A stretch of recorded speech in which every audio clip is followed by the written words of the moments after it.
Hi hello అందరూ ఎలా ఉన్నారు అండి? నేనైతే చాలా బాగున్నాను.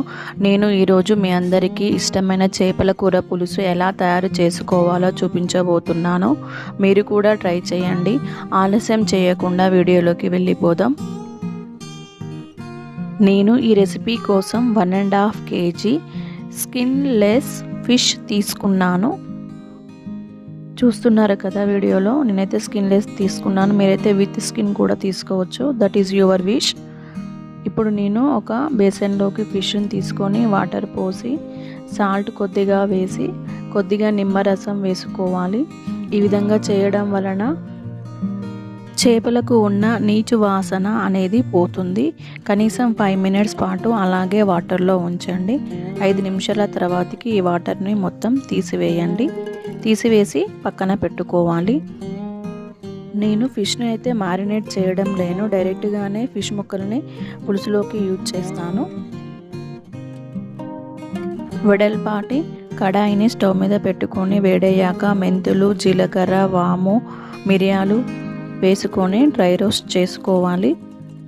ఒక 2 minutes పాటు వేయించుకుంటే సరిపోతుంది. ఇప్పుడు వీటిని ఒక రోల్లోకి తీసుకొని చల్లారాక మెత్తగా పౌడర్ చేసుకోవాలి. దీనిని ఆవపొడి అంటారు. ఈ ఆవపొడి వేయడం వలన చేపల పులుసు అనేది చాలా టేస్టీగా ఉంటుంది. మరలా అదే కడాయిలో ఆయిల్ వేసి వేడయ్యాక కొద్దిగా మెంతులు, ఆవాలు, జీలకర్ర, కరివేపాకు వేసుకోవాలి. ఇవి కొద్దిగా ఫ్రై అయిన తర్వాత సన్నగా తరిగిన ఉల్లిపాయ ముక్కలు, కొద్దిగా సాల్ట్ వేసి కలుపుకోవాలి. ఉల్లిపాయలు లైట్ గోల్డెన్ బ్రౌన్ కలర్లోకి రాగానే పసుపు, అల్లం వేసి మరో 2 నిమిషాల పాటు కుక్ చేసుకోవాలి. తర్వాత కారం వేసి బాగా కలుపుకోవాలి. తర్వాత చింతపండు రసం వేసుకోవాలి. పులుసుకు తగిన విధంగా వాటర్ యాడ్ చేసుకోవాలి. నేను 1 కప్పు చింతపండు రసానికి 2 cups వాటర్ యాడ్ చేశాను. రుచికి సరిపడినంత సాల్ట్ యాడ్ చేసుకోవాలి. చింతపండు పులుసు బాగా మరిగిన తర్వాత కొత్తిమీర, చేపల ముక్కలు వేసి ఒక్కొక్కటి వేసుకొని మినిమం 10 to 15 minutes పాటు కుక్ చేసుకోవాలి. చేప ముక్కలు వేశాక గరిటెతో కలపకూడదు. ఒక క్లాత్తో కడాయిని పట్టుకొని తిప్పాలి.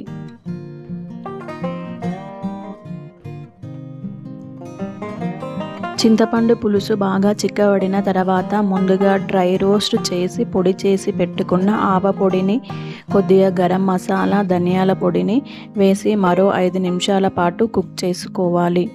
చాలామంది ఫిష్ని ఓవర్ కుక్ చేస్తూ ఉంటారు. అలా చేస్తే ఫిష్ ముక్కలు బాగా కుక్ అవ్వడం వలన ముక్కలు విరిగిపోతాయి. చివరగా దించే ముందు కొద్దిగా కొత్తిమీర వేసుకోవాలి. అంతేనండి, టేస్టీ ఫిష్ సూప్ రెడీ.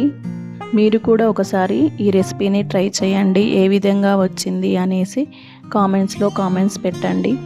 నా వీడియో కనుక మీరు ఫస్ట్ టైం చూస్తున్నట్లయితే నా ఛానల్ని సబ్స్క్రైబ్ చేసుకొని ఈ వీడియో లైక్ చేసి షేర్ చేయండి. నేను ఎప్పుడు వీడియో అప్లోడ్ చేసినా మీకు నోటిఫికేషన్ రావాలి అనుకుంటే బెల్ ఐకాన్ని యాక్టివేట్ చేసుకోండి. అలాగే మీ నైస్ కామెంట్ని పెట్టడం మర్చిపోకండి. నెక్స్ట్ వీడియోతో నేను మీ ముందు ఉంటాను. అంతవరకు బాయ్ మరి.